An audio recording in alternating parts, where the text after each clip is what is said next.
Alors d'abord, on va commencer par le plus simple, ça permet de faire un choix dans ce qui est important, ce qui n'est pas.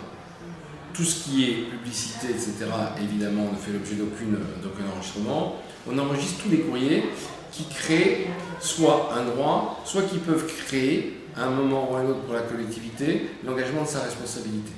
Et donc, de ce fait, premier point, les courriers qui rentrent sont tout de suite, immédiatement, font l'objet d'un accusé de réception dans la semaine qui suit. Donc, tout le monde a déjà une réponse. Et ensuite, ce courrier est redistribué via le réseau interne intranet aux services qui doivent faire la réponse. Et tous ceux qui, d'une façon ou d'une autre, sont concernés par cette réponse, y ont accès et peuvent être mis à contribution. Et cette réponse, elle doit s'effectuer dans un délai qui est donné, qui est un délai raisonnable, pour que la personne ait cette fois une réponse qui soit définitive à sa question, et si possible, quand elle a la réponse définitive, ça veut dire que le problème a été traité préalablement. Et donc qui, pour la collectivité, améliore la qualité de la prise en charge, la qualité de sa réponse, la qualité de sa performance. Deuxième exemple qui n'est pas lié au public directement, mais qui est lié pour le coup à l'organisation interne, beaucoup de services peuvent être amenés à prendre des arrêtés concernant la réglementation, par exemple, de l'espace public.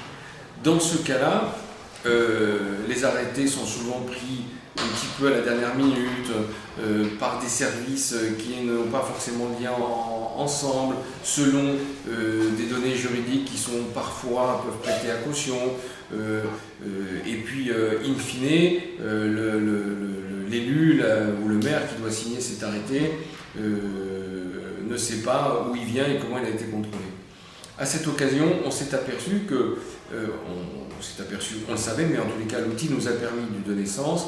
On a à ce moment-là réorganisé totalement le processus d'élaboration des arrêtés, leur cadre d'abord, qui est autorisé dans chacune des directions concernées à prendre l'arrêté, et on a à ce moment-là maintenant une seule formule, un seul parcours de remontée de ces arrêtés vers un seul directeur général adjoint qui supervise ces arrêtés et un seul élu qui est chargé de leur validation et de leur signature, et avec évidemment cette fois l'obligation absolue qu'ils soient pris en amont des circonstances concernées.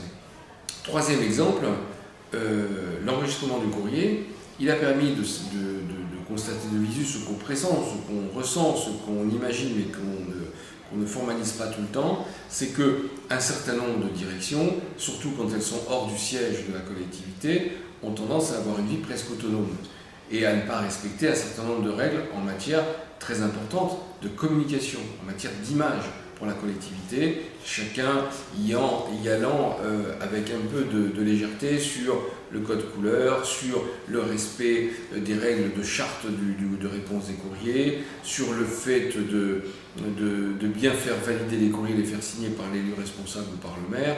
Et évidemment, une des grandes avancées de l'enregistrement du courrier, c'est que d'un seul coup, il n'y a plus qu'une seule entité qui existe. Tout le monde a un accusé de réception ou un courrier qui est standardisé dans sa présentation, avec la même charte couleur, avec le logo au bon endroit. Et quand les citoyens reçoivent une réponse ou un courrier de la ville, ils savent que ça vient de la ville et pas d'un satellite qui existerait par lui-même, indépendamment de toute autre organisation. Et donc de ce point de vue-là, sur le plan à la fois administratif mais aussi politique, c'est vraiment essentiel.